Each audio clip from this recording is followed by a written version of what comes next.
चलिए हम स्टार्ट करते हैं आर्म लेंथ प्राइस से। जैसे हमने प्रीवियस वीडियो में देख रखा है कि बहुत जगह जो हमने देखा था कि वहाँ पे जो है आर्म लेंथ प्राइस के बारे में जो है वो हम बोल रहे थे प्रीवियस वीडियो में बार बार। तो कितने मेथड होते हैं आर्म लेंथ प्राइस निकालने के? टोटल जो अगर हम बात करें तो 5 मेथड है आर्म लेंथ प्राइस निकालने के, जिसमें फर्स्ट मेथड आता है आपका जो है वो कप मेथड, जिसे हम बोलते हैं शॉर्टकट में कप मेथड, मतलब comparable uncontrolled price method. Second आ जाता है आपका जो है वो रीसेल प्राइस मेथड।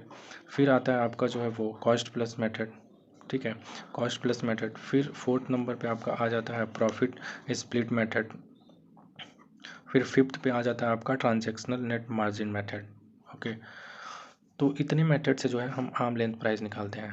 अब आर्म लेंथ प्राइस निकालते हैं उससे पहले हम ये समझ लें कि आर्म लेंथ प्राइस जो है वो होता क्या है। तो देखिए, जैसे कि एग्जांपल लेते हैं, एक ए लिमिटेड है, ठीक है, इसकी एसोसिएट इंटरप्राइजेज है फॉरेन में, मान लेते हैं बी लिमिटेड।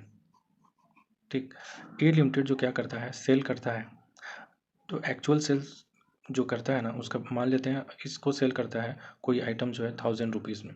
ठीक, और यही ए लिमिटेड अपने आउटसाइडर को, जो कि एसोसिएट इंटरप्राइजेज नहीं है, उसे सेल करता है, मान लेते हैं जो कि सी लिमिटेड है। सपोज सी लिमिटेड को ए लिमिटेड जो है वो सेल करता है ₹11,000 में। ठीक, तो ऐसा क्यों कर रहा है? जैसे ए लिमिटेड जो है वो 1000 चार्ज नहीं कर सकता ना सी लिमिटेड से, क्योंकि अगर 1000 रुपीज़ चार्ज करेगा सी लिमिटेड से, तो यहाँ पे जो है उसे जो है, सॉरी 1000 नहीं, इसे 1100 लीजिए। 1100 पे अगर सेल करता है सी लिमिटेड को, तो जो है उसे 100 रुपीज़ का जो है वो लॉस हो जाएगा। ठीक, तो आप बोलेंगे लॉस, तो फिर बी लिमिटेड के केस में भी जिस आइटम का प्राइस 1100 होना चाहिए उसे 1000 चार्ज कर रहा है, तो यहाँ पे भी तो लॉस हो रहा है। ये दोनों एसोसिएट इंटरप्राइजेज हैं, ये इन दोनों का कंट्रोल है आपस में। तो कंट्रोल है तो वो कोई उन्हें प्रॉब्लम नहीं है, उन्हें कोई दिक्कत नहीं है। वो मान लेंगे कि एक ग्रुप एंटिटी को जो है वो प्रॉफिट हो रहा है नेट में, तो वहाँ पे वो नहीं चार्ज कर रहा है 1100 रुपीज़, 100 रुपीज़ से कम सेल दिखा रहा है। क्यों दिखा रहा है, इसकी सारी जो भी डिस्कशंस हैं हम प्रीवियस वीडियो में जो है वो कर रखे हैं कि क्यों करता है। ताकि जो है इसको 1000 रुपीज़ में सेल करके क्या कर रहा है, वो अपना 100 रुपीज़ से जो है ना वो प्रॉफिट कम कर रहा है। मतलब सेल्स हमारा कम होगा, अगर हमारे पीएल में सेल्स जो है वो कम होगा तो हमारा प्रॉफिट भी जो है वो कम होगा। तो 100 रुपीज़ से जो है वो प्रॉफिट इधर कम होगा, तो उस पर टैक्स जो है कम जाएगा। इसी प्रैक्टिस को रोकने के लिए तो मैंने बताया था कि ट्रांसफ़र प्राइसिंग का जो है वो कॉन्सेप्ट आया। तो यहाँ पे हम आर्म लेंथ प्राइस की बात कर रहे थे। तो जो उसने जो है जिस प्राइस में कोई बायसनेस नहीं है, जिस प्राइस में कोई भी बायस अनबायस्ड प्राइस है, उसे ही हम आर्म लेंथ प्राइस करेंगे। तो इन दोनों ट्रांजैक्शंस में अगर हमें आर्म लेंथ प्राइस बताना हो तो हम 11 रुपीज़ 1100 को कंसिडर करेंगे आर्म लेंथ प्राइस, ना कि 1000 को।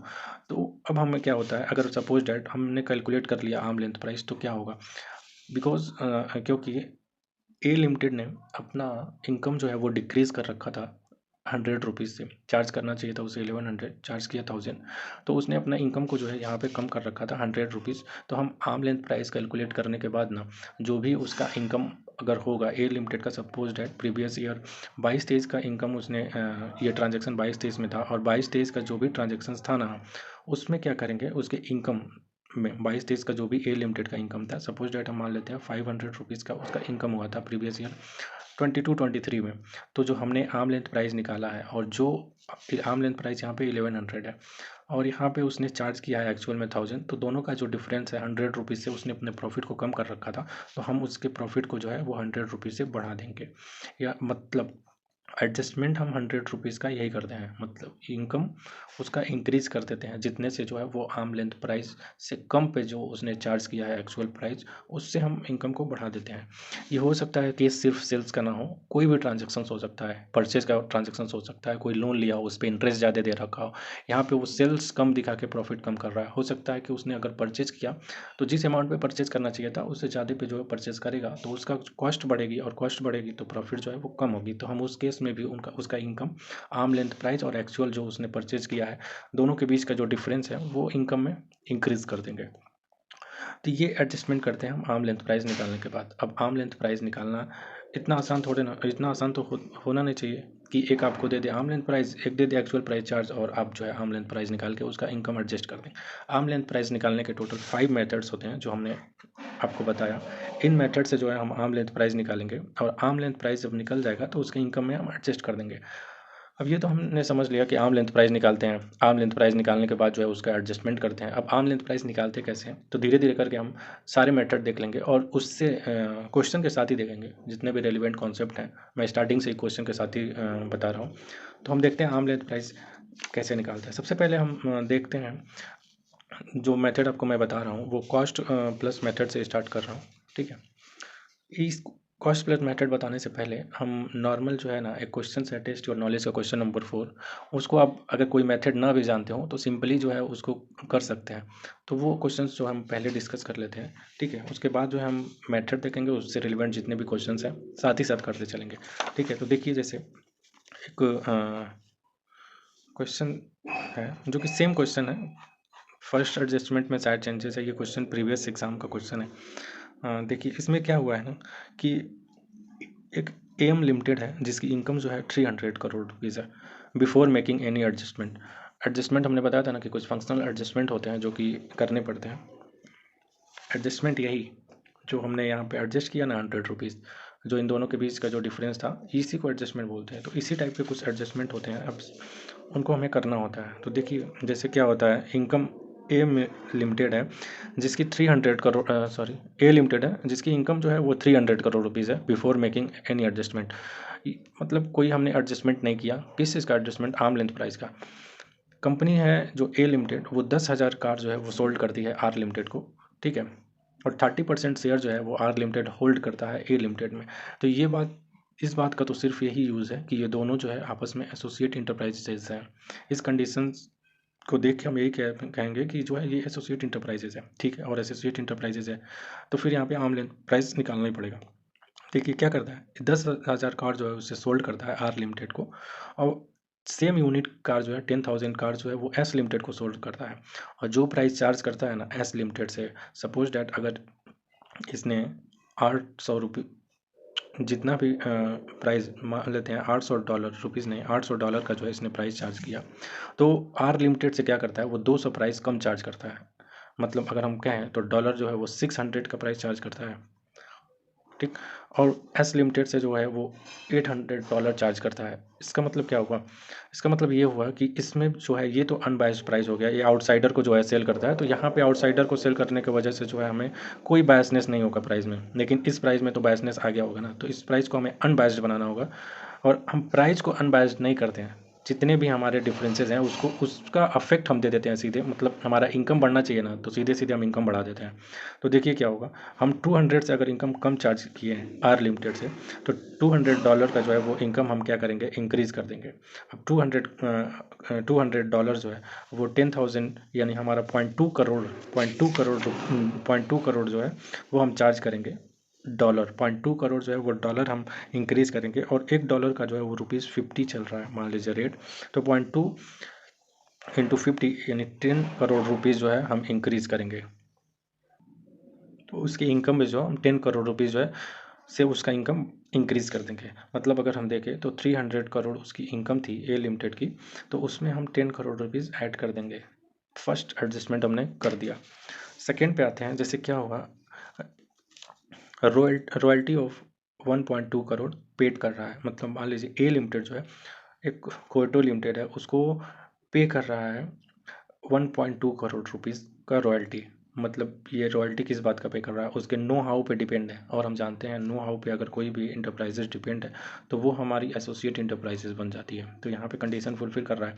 अब इस एसोसिएट इंटरप्राइजेज के बीच में देखेंगे हम कि कोई ऐसा एडजस्टमेंट तो नहीं जो करने की रिक्वायरमेंट है। तो देखिए क्वेटो लिमिटेड ने रॉयल्टी के लिए इससे 1.2 करोड़ रुपीज़ जो है वो चार्ज किया है।